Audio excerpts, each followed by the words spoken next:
Je vais appuyer sur un bouton très sensible dans les couples. C'est un sujet très délicat, alors reste jusqu'à la fin de la vidéo, tu vas en tirer énormément de leçons. Je vais commencer par te raconter l'histoire d'un couple pour planter un peu le décor. Il s'agit d'un homme et d'une femme qui se sont mis ensemble, qui ont fait toutes les démarches, légaliser leur union. Et depuis plusieurs années, ces deux n'arrivent pas à avoir un enfant. Et il se trouve que, par la suite, la femme va être fustigée par l'entourage. Les gens vont commencer à dire, mais attends, toi, depuis là, tu es avec le monsieur, il te blanchit, il t'entretient, tout ça, et tu n'arrives même pas à lui donner un enfant. Qu'est-ce qui ne va pas? Le mari aussi ne va pas soutenir sa femme, il va rentrer dans la danse. Mais oui, ma chérie, c'est comment? Depuis là, on est ensemble, il n'y a pas d'enfant. Ah, moi, j'ai besoin d'avoir mes enfants. Hein. Qu'est-ce qui ne va pas? La femme va lui dire, chérie, ça c'est un problème commun.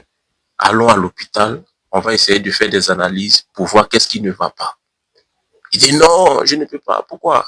Moi, je vais bien, je suis très viril. Toi-même, tu l'as constaté, non? Quand on est dans la chambre, là, tu vois que je suis un homme, là. Il ne va pas écouter cette dernière. Il va aller même loin jusqu'à dire que, ah, si c'est comme ça, moi, je vais prendre une deuxième femme hein, pour essayer de faire mes enfants parce que je ne peux pas rester comme ça. Et le gars va faire qu'à sa tête. Il va aller prendre cette deuxième femme-là. Faire toutes les cérémonies qu'il a à faire, légaliser tout ça. Avec cette deuxième femme encore, les mois passent, les années passent, rien, il n'y a pas d'enfant. C'est là maintenant que ce dernier va commencer à s'interroger pour dire, mais ah tiens, ah, avec cette deuxième femme encore, il n'y a pas d'enfant. Un matin, il se lève, il va à l'hôpital seul, hein, à l'insu de tout le monde. Il va faire un spermogramme. Les résultats sortent et voilà, choc.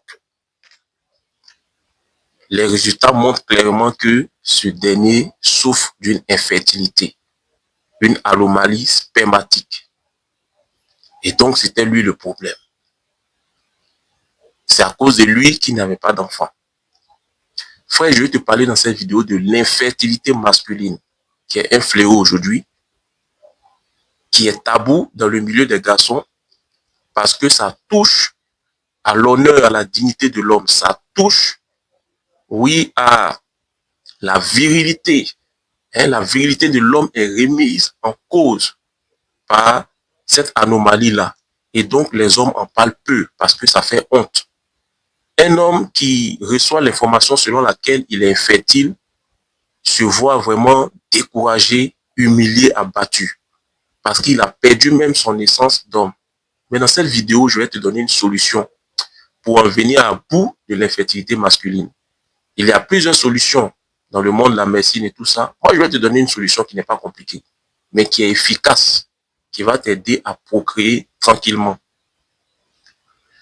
Tout homme infertile devrait pratiquer la musculation. Je répète, tout homme infertile devrait pratiquer la musculation. Pourquoi? Je vais t'expliquer. Attends.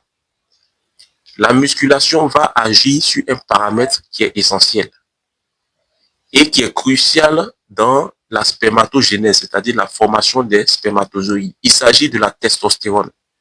Alors, la musculation va augmenter tes niveaux de testostérone et donc améliorer la qualité de tes spermatozoïdes. Il y a des exercices qui sont très précis en musculation pour augmenter la testostérone, comme les squats, les soulevés de terre et tout ça, qui sont très efficaces. Et de plus, lorsque tu vas commencer à pratiquer la musculation, il y a certaines habitudes que tu vas éliminer. Tu vas arrêter la malbouffe, tu vas arrêter l'alcool à l'excès, la cigarette et tout ça. Tu vas commencer à t'alimenter de manière riche, manger des aliments contenant beaucoup de protéines, des vitamines et des oligo-éléments. Et tout ça va agir sur la formation de tes spermatozoïdes et donc va améliorer la qualité de tes spermatozoïdes. Ainsi, tu pourras enfin réaliser ton rêve de devenir père. Parce que, croyez-moi, c'est une joie incommensurable que de devenir parent. Je suis DFit, motivateur fitness et musculation.